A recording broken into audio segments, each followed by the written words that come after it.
jirin durdiban çağrını. Hemmemden sarpıp jirin durdiban karşılayat. Hançerin oğun baş üttünü.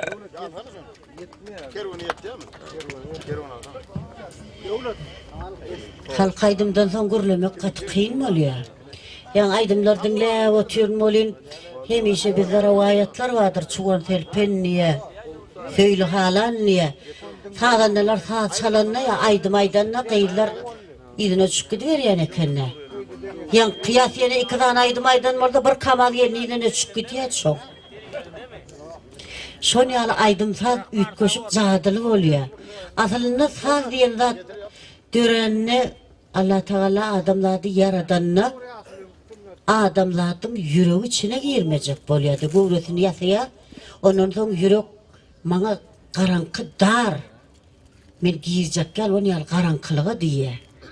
Onun Allah Teala saz dörü diye saza mail olup yürek şu adamın gurusunu ne ilgilerini özü bilmen alıyor diye. Şunu yal cadırlar boluyordu. Halk aydımlar dinleyen ol hersinin öz yolu var. Başlar otuyor. Sağınlar otuyor. Her tasavvur yolu bir hili. Mar yolu bir hili. Ahal yolu başka hili. Şu an ne tasavvurda varsa olur. Destan o yerlerde. O tayda destan aydılıyor. Şokradım o ya destanı. Birazcık tasavvurluğun destanından aydıp vereyim ben. Özüm başa değil. Habarı kimden al? Ağa Yunus Peri'den al. Ağa Yunus Peri giyeceğinin yarımı uyanıp eline iletini uzattığı göğrüklü yerinde yok diye.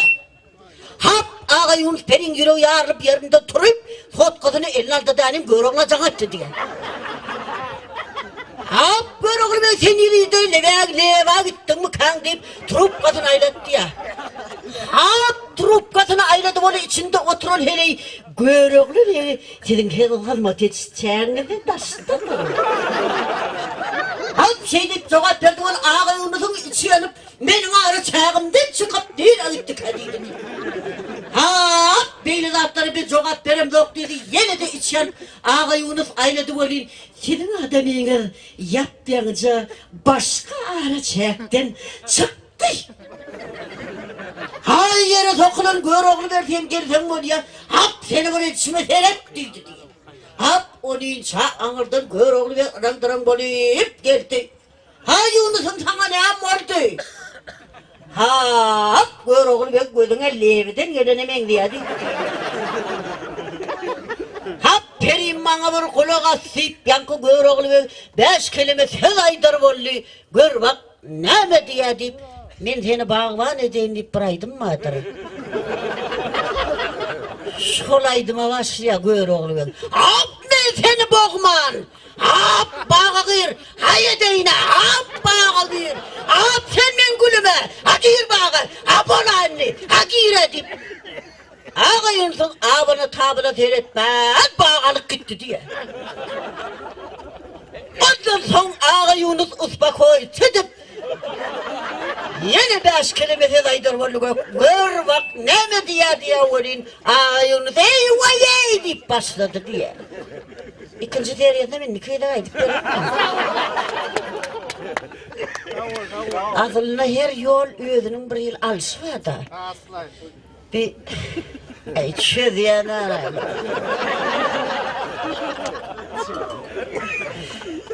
Kumarlığınlar ağrıya kol sarık doğunlar olara gidiyen mol olur başka hile olan taktikası üt koşukta.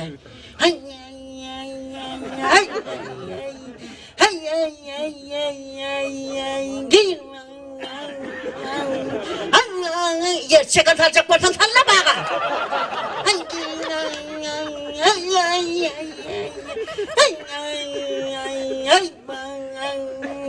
Hırladın gerçek atacak bağa tabi. Onlar şey deyip ingillep ahır sonu vay yüreğimizin bağır deydir yedi. Onlar bağa yeten oklar şu İdimden ama onun yeni ağlap başlayanı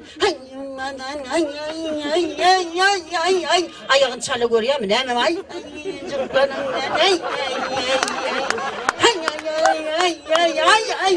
onun şu ayağı gözle var başlıyor. Madem ağlar hep yolda seyredeceğim gördüm. Aydın aydandan da seyredeyim. Faruk doğanlara.